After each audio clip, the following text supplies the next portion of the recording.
We've got everything from coaching changes to TikTok dancing to talk about in this week's edition of the Golden Blue Breakdown Show, episode number 28. What is up? My name is Couz, and I'm here with my co-host, Jonathan. What's up, Jonathan? How you doing tonight? Couz, I'm doing great. There will be no dancing. Screw that. Just kidding. And there will be no dancing on this show or maybe even in Morgantown. Who knows? Yeah, who knows? Yeah, we'll talk about that later. I got a lot to say about that. Thanks again for everybody for tuning into the show, whether you're listening on podcast or watching on YouTube. If watching on YouTube, please hit the like button. Please subscribe to the channel here, Couz's Corner. Also, if you're listening on podcast, please give us a 5-star rating if you think we earned it. And also, please follow us. It really helps get our content out to more people. We're going to dive right into the content here in just a moment. But before we do, I have to give a quick shout out to the channel sponsor here. So stay tuned. We'll be back in about 40 seconds. Since 1931, the attorneys at Katz, Cantor, Stone Street, and Buckner have been the voice for victims who have suffered serious injury or death. They have a fierce passion for truth and justice and a sincere compassion for those who have been wronged by others. Whether you have been in a car accident, are fighting with an insurance company, or you or a loved one has suffered serious injury or death due to medical negligence, we will ensure your voice is heard loud and clear. Katz, Cantor, Stone Street, and Buckner will ensure there is justice for all West Virginians because we are your lawyer, your voice. Visit us at yourlawyeryourvoice.com.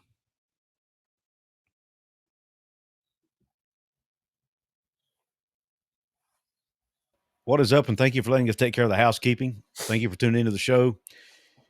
Again, this is episode 28 of the Golden Blue Breakdown, where we talk Mountaineer football and sometimes little hoops. Tonight, it's going to be all about football. Jonathan, let's dive right in, brother. We didn't talk about this last week because we just had too much to cover, but West Virginia did hire a new running backs coach a couple weeks ago, Mr. Larry Porter, formerly of the UNC Tar Heels. What are your thoughts on Larry Porter? Did you think this was a good addition for the Mountaineers?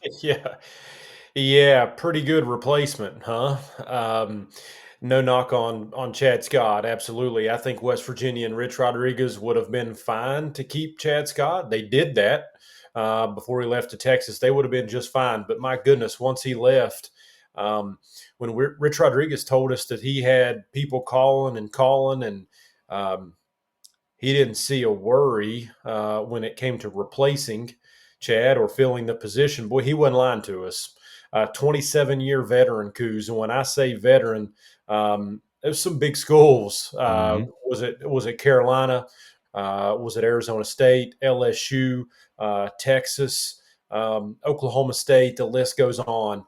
And so to me, it's just a veteran guy that's been around college football. And he's been around some major programs, and his units, his running back units, have had some success. Omarion Hampton was a Doak Walker finalist last year at North Carolina, and is going to be playing on Sundays here very soon. And so, to me, it's just somebody that has been around the game, a veteran guy. When running backs are listening to him speak and recruit, he's going to get their attention. And so, home run hire, especially kind of late in the game, if you will. Obviously, he was available because of the transition at North Carolina. Probably should have been more prepared on this one. I'm not sure on the Rodriguez connection as much. But somebody who's going to be able to step in and knows what he's doing, and just a veteran presence for this group, and excited about seeing what he does in Morgantown. Yeah, I don't think there is much of a connection. Is my understanding. Coach Rodriguez just knew of him, because of his experience and their years in coaching together, or coaching, in the industry, and he through some mutual contacts, coaching. These coaches, they see each other at these coaching conventions, and they coach, they move around so much, they end up crossing paths with some of the same coaches and a lot of the same people. So, and he came highly recommended to him. And that's one thing about this coaching staff we've seen with Rich Rodriguez is that it's really branched out. We've seen a lot of people talk about, he's brought back former players and he's given his son a job and, some of the guys from Jack State. But if you'll look at the totality of this staff, there's a good solid mix of guys like Porter, who there's not as much affiliation with, but just knows him through the coaching circles and knows what kind of a job they've done previously. So Porter just adds to what I believe is a pretty darn good staff that Rich Rodriguez has assembled. Yep, I agree. Yeah, I was really high on it. I did a show on it a few days ago, right after the announcement. I think it's an absolute home run, man. I don't know that you could have done a better job. Of course, I don't know who all was available either, but I mean, and for this guy to be available too is pretty remarkable that he hadn't been snatched up yet. So some luck there as well, but a good job on Coach Rod to get him to come to Morgantown. But I mean, when you look at his track record, man, he's coached all. I mean, he's been at LSU, Auburn. He's been at multiple stops with some great coaches, put multiple guys in the league. I mean, he's done it, man. So I can't wait to see what he can do with Jaheim White. You know what I mean? I'm excited about that. Yeah, and it was with Carolina last year, who was the 16th best running attack, and then again Hampton, who's going to be playing on Sundays. A little bit of homework that I did. He does like that stockier, physical style of runner, and so Jaheim White, while we love the speed, is not afraid of contact. And West Virginia brought in some guys this year so far in the portal too that appear to have that physical side as well. So he should really like the unit he's been given at West Virginia to come into. That's for sure. Yep, agreed. And and the backs they brought in from the portal are especially Ty Edwards. Yeah, big dude, man. Oh yeah. He's more of that C.J. Donaldson type, but probably a little faster actually than C.J. was. Yeah, now going to be a little bit of a learning curve, right? I mean, you're going to have a new running backs coach, and outside of Jaheim, you're going to have all new running backs. So it's a new unit and a new coach, but you're going to run across that all across the board this year. So it was important that I felt like Rich Rodriguez identified somebody quickly, which he did, was able to get him to Morgantown, which he did, and get him accustomed here as they're going through some practice and stuff right now. And that way you can have a true into summertime and get them ready for fall camp. Yep, agreed. In other coaching news, we found out today, we're recording this on Wednesday, March 12th. We also found out today, it was reported that Blaine Stewart apparently is leaving the West Virginia program to take a job in the NFL with the Tampa Bay Buccaneers. So far, the reports I've read have not named what he's going to be doing in Tampa Bay. Maybe, if someone's watching this on YouTube and knows the answer to that question, let us know in the comments. But so far, I've not seen that. But he is going back to the NFL ranks. We know he came from Pittsburgh to West Virginia. He was with the Steelers program for several years, had multiple roles there. Coached tight ends, I think he coached inside receivers a little bit, helped with the game planning and things like that. But so had multiple roles. Was with the West Virginia program, coaching tight ends for 2 seasons under Coach Brown, and then was retained by Coach Rodriguez, was one of only 2 coaches from Neil Brown's staff that was retained. The other one, ironically, being Chad Scott, who also recently left, who we just talked about his replacement. Blaine decides to leave. He was one I thought would stay, Jonathan, because of his connection with Rich. He obviously being Bill Stewart's son, he grew up around Coach Rodriguez. Coach Rodriguez has made comments that he's known Blaine since he was a kid. Said he's a good football coach and a good recruiter, but not sure if Blaine just wanted to go back to the NFL. Maybe he didn't feel like he was a fit for Coach Rod's staff. I don't know the reasons. We probably won't know the true reasons, but nonetheless, what do you think about this move or this loss for the Mountaineer coaching staff? Yeah, you're right. We probably won't know the complete ins and outs of everything. Would be kind of curious to see what that position would be with Tampa Bay. What is that? What's he going to be doing there? As you noted, spent time with the Steelers, and so he does have some. He's familiar with the NFL culture and how that works. It could be a couple things, and again, we don't really want to speculate, but it could have been that he was. Because this one, I will say, surprises me a little bit more than I think we would agree. Chad Scott, just because of that relationship between Blaine, his dad Bill, their time with Rich Rodriguez. but also believe that Rich Rodriguez kept Blaine Stewart because he felt like he coached football. And so now that West Virginia has entered into some practice phases, they've gotten accustomed to each other. It's either a matter of Blaine just didn't see that it was the right fit, or it could just be as simple as Blaine wanted to get back into the NFL. Maybe felt like that was a better path for his coaching career. Mm-hmm. And again, once we find out what the actual position was, could be a step up for him. Never know. It never hurts to have that NFL experience, even more Exactly. so on the resume. So the biggest question now is, what does West Virginia do? At that position, it could be numerous things. You could slide that already over to somebody that's already on staff. Doesn't mean you're going to have to go out and make an extra hire. Rodriguez has already added several assistants or things of that nature that he's just kind of put in control of this or that. So we'll see if they handle that internally or if they elect to go outside. But this one kind of surprised me a little bit. Didn't see it coming, I have to be honest. Yeah. Yeah, me either. It took me by surprise. Do you think this move is like, I don't want to say detrimental, but do you think it's going to hurt the program at all? I don't think it hurts it going forward, only because West Virginia was already in a transition anyway. Right. So anybody that they bring in, they're going to be able to pretty much start fresh as Blaine would with this staff, with these players. So I don't think so, because you're already in a little bit of a transition. So I don't think it's going to hurt them. And it is likely, too, that whoever they get on staff or whoever they get to replace Blaine is somebody that maybe they already have on staff. I think where you could see a little bit of a temporary hurdle or a temporary struggle, if you will, is that just as much Blaine was known for his coaching, he was also a pretty darn good recruiter too. And so, you may tiny miss a beat there, but I'm sure they've got somebody that they'll come in and can do just as well. So I don't think so. A temporary setback just because Blaine was familiar with the West Virginia culture and the West Virginia program. But we just talked about how well Rodriguez did fill in the running backs position. I think going forward, I'd put some trust in him to fill this one as well. Yeah, totally agree with you. I don't, with already having an inside receivers coach, or I'm sorry, a tight ends coach there, and that being where Blaine was at, I don't see.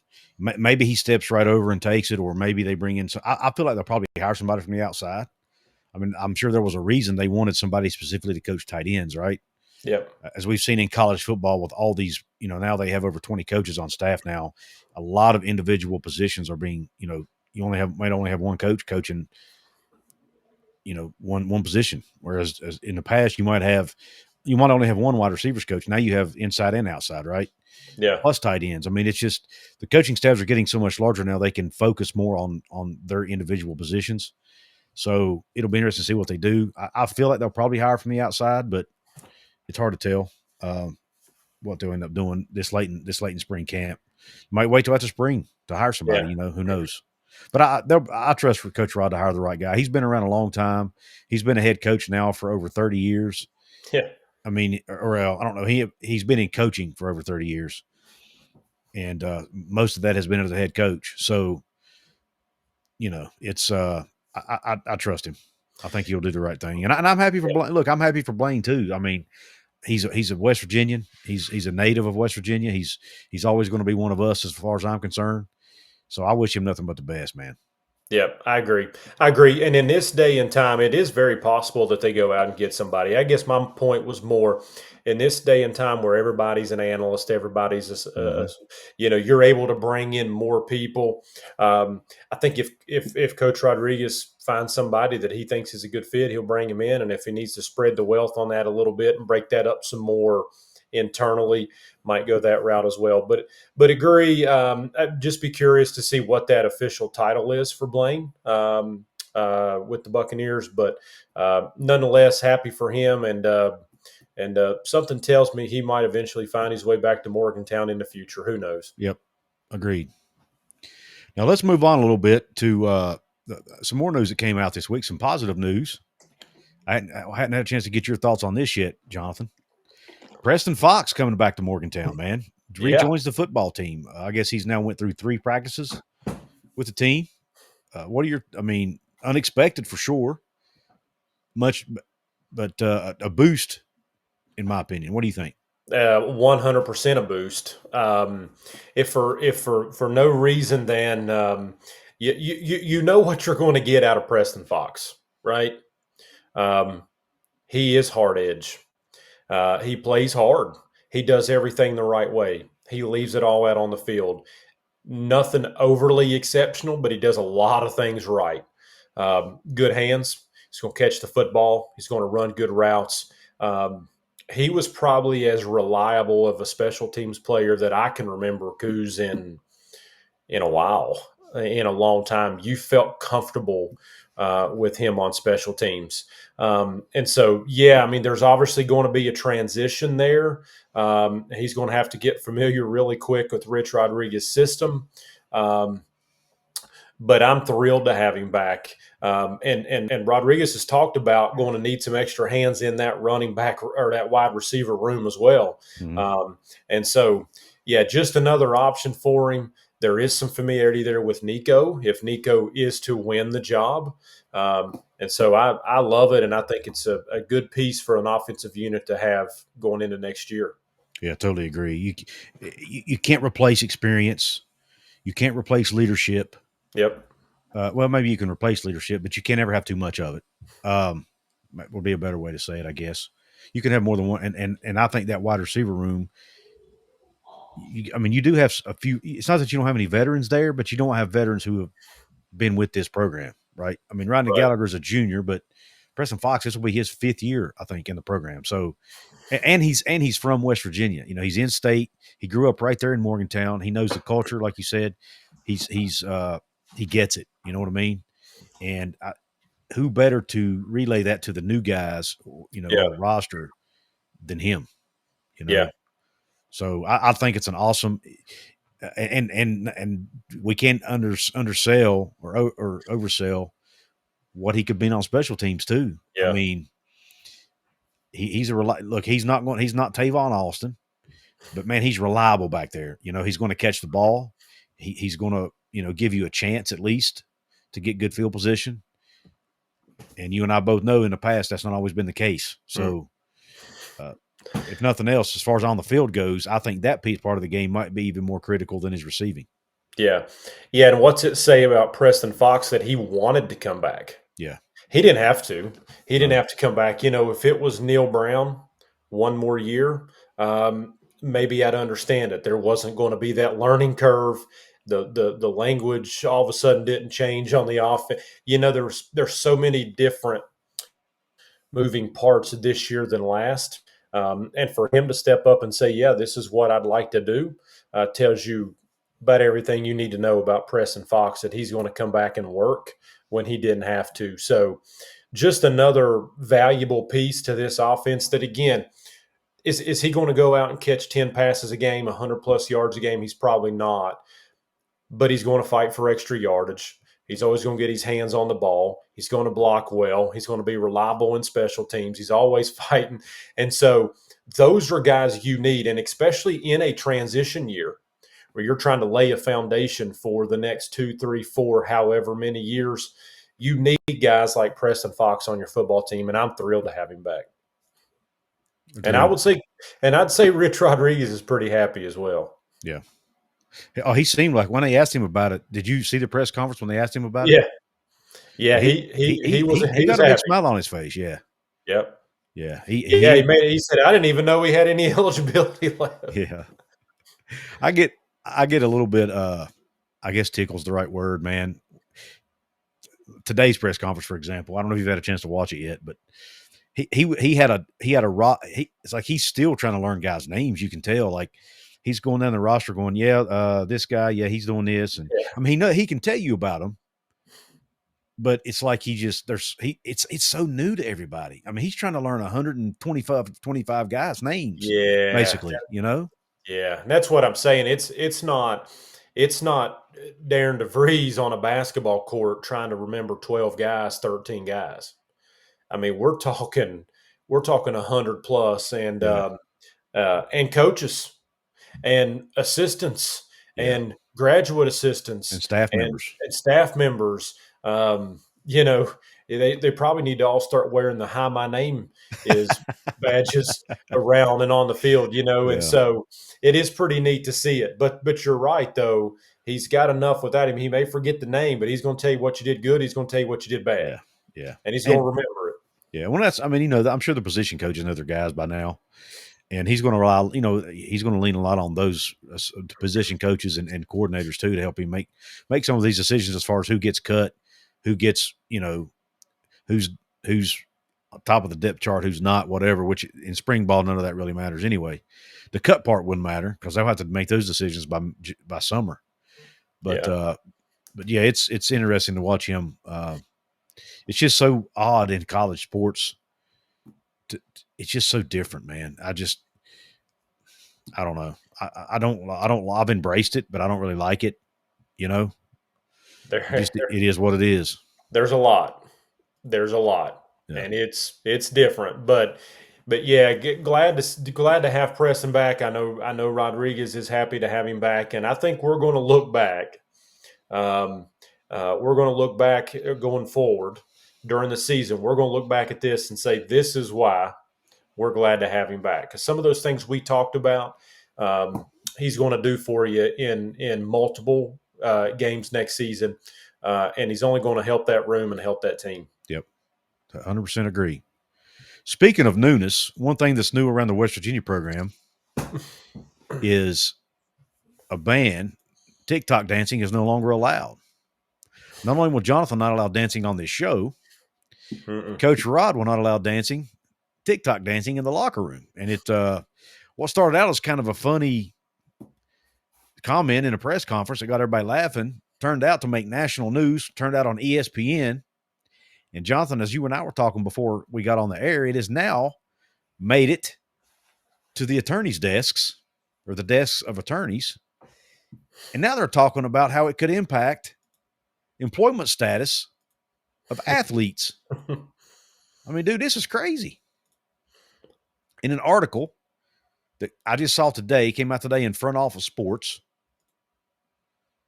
Amanda Kristovich wrote a really good piece on this. She does a fantastic job, so hats off to her. But it says WVU coach bans TikTok dancing, raising questions about employee status.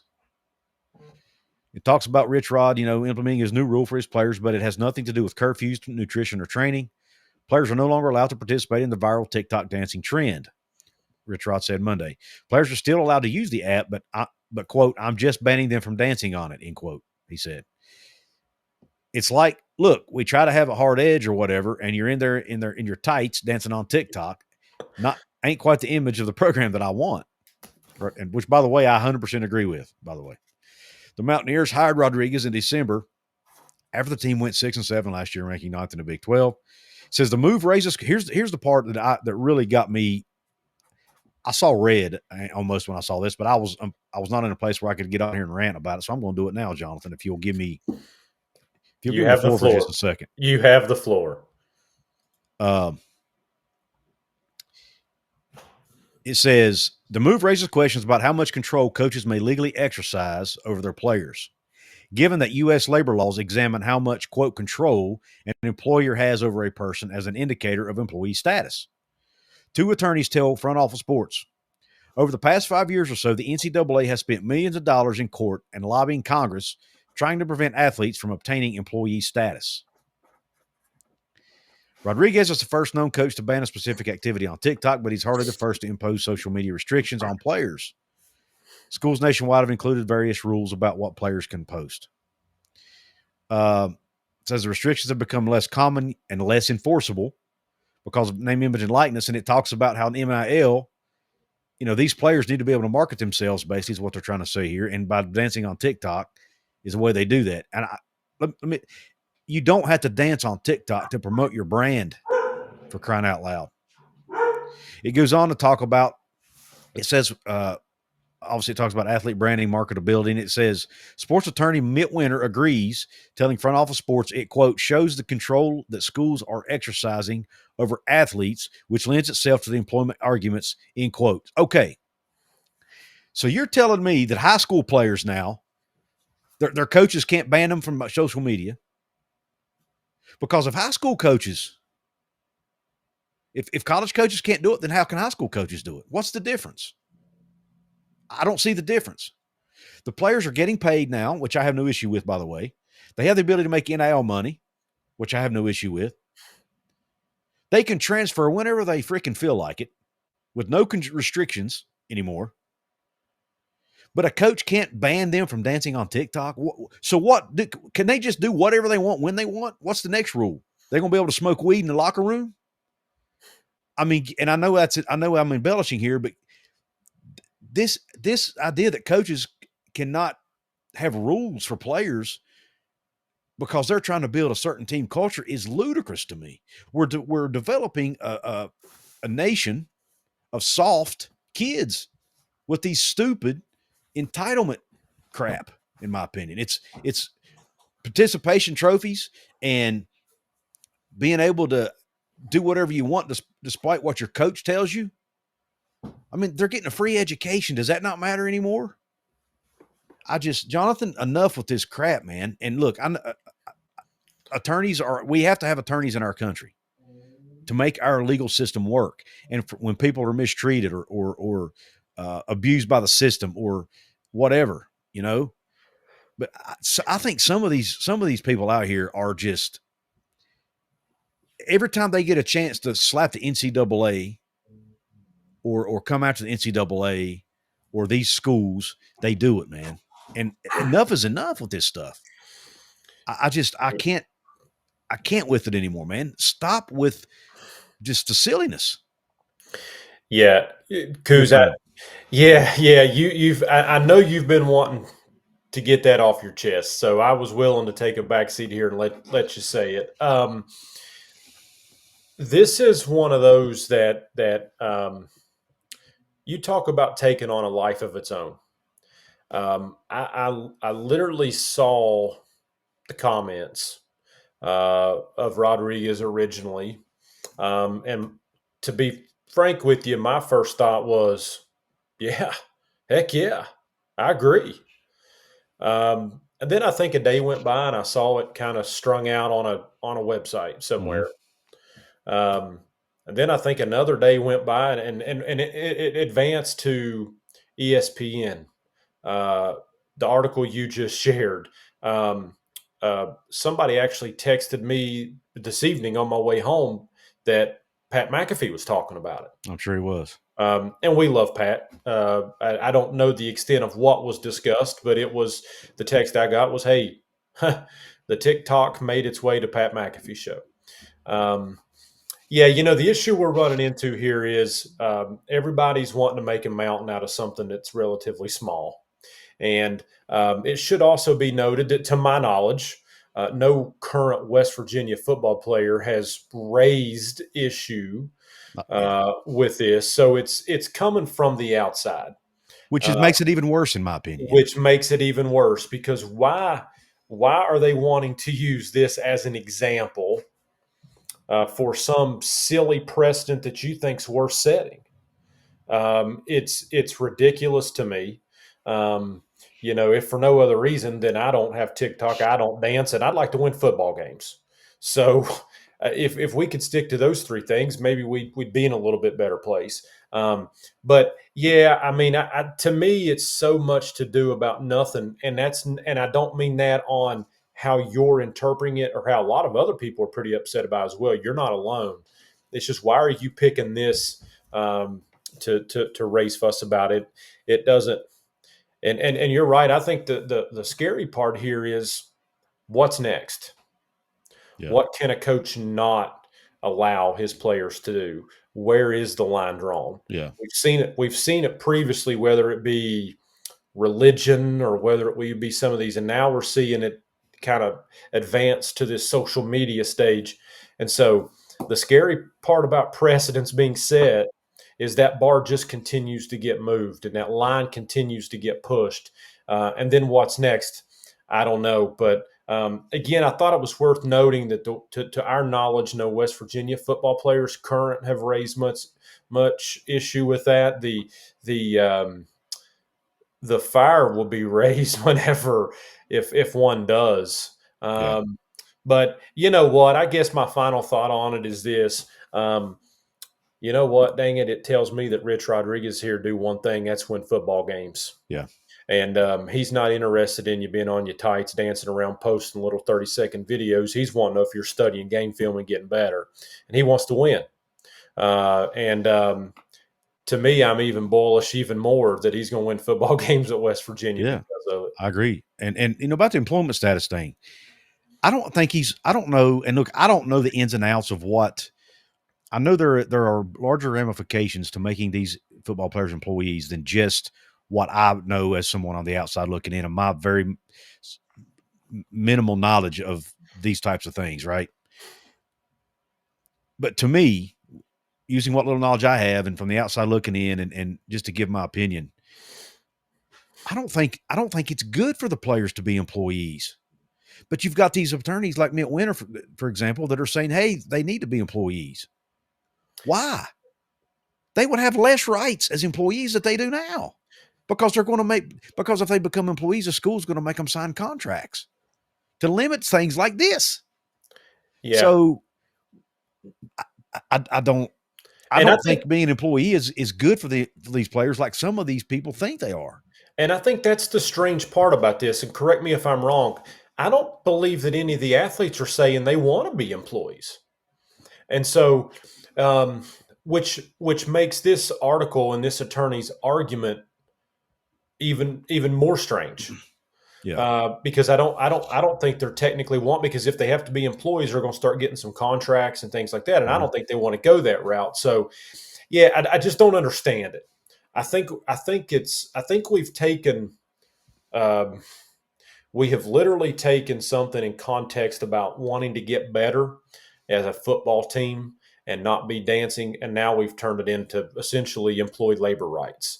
And I just don't understand how we got here. They go from the NCAA and just college sports as a whole has went from one ditch where the players had almost zero rights. They went all the way to the other ditch where now they can do almost whatever they want to as long as it's legal.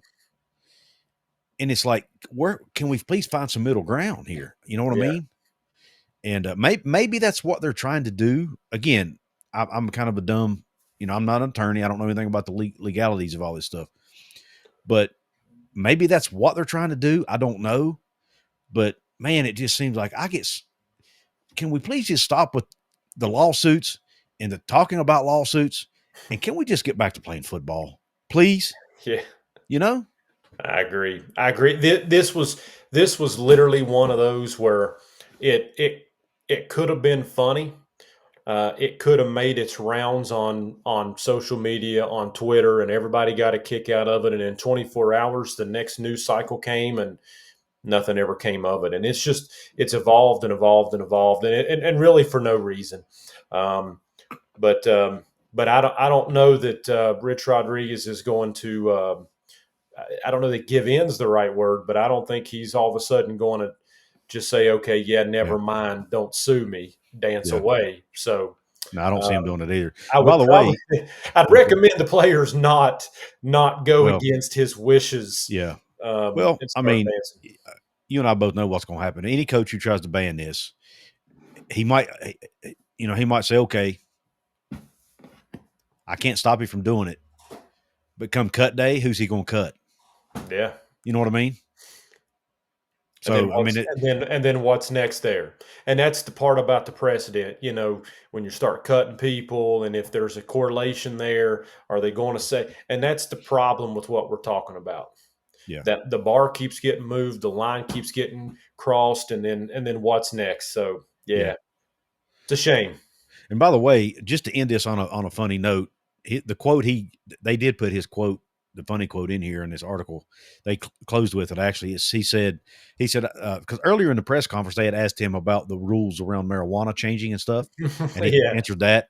So he closed. He said, "I can have rules 20 years from now if they want to be sitting in their pajamas in the basement eating Cheetos and watching TikTok or whatever the hell, they can go at it, smoking cannabis, whatever, knock yourself out."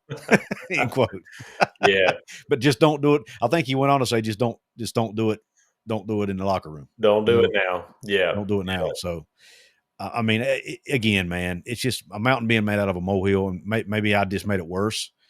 But I'm just mad at the larger picture. Like, there was a lot made about Hudson Clement dancing on TikTok. I didn't love it, but okay, whatever. It ain't. I'm not the coach, right? So it ain't my place to set those rules. I still loved Hudson Clement as a player, right? I wasn't, you know what I mean? Yeah. I would prefer him not do it. But what I'm mad at is just how the national media is taking this and making a big deal out of it. You know what I mean? Like you mentioned, it's just that's what I'm frustrated about. Is I just feel like they're having rules is what makes these young people better people, Jonathan. You and I know that. Yep. If you can't learn to abide by rules like this, how are you going to ever make it in the real world? You know? Yeah, and I think every coach needs their set of rules. I give you an example. My daughter, high school senior, plays basketball. They've got number one rule when they get on a bus to travel to a game. They turn their cell phones in. Yeah. They're not allowed to have them. It's focus time, right? Yeah. So everybody's got rules they got to abide by. I'm just curious as to how we went literally from A to Z over such a minute comment during spring practice time. It's just mind-boggling to me. Yeah. Anyway, well, I wanted to close with that. Sorry I took up so much of the time, Jonathan, but Nope. I had to get it off my chest, man. It's been eating at me all day long.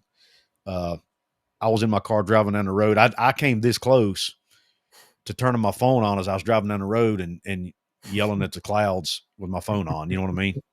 But I didn't want to do that. That's called distracted driving, so I didn't do it. But it just, man, anyway. Hopefully it just goes away now and nothing comes of it. Yep. Just stay off TikTok. Yep. All right. I want to remind everybody where they can find us. You can find Jonathan on X at Jonathan K. Martin. It's Jonathan with no H in the front.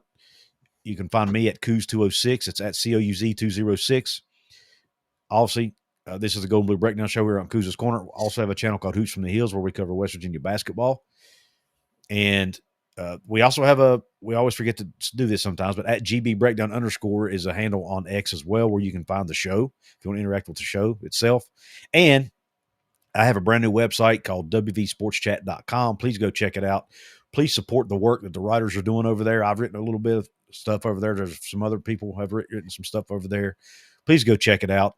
Hopefully you like the new site, the new layout, the new format that our friends over at Appalachia Digital did.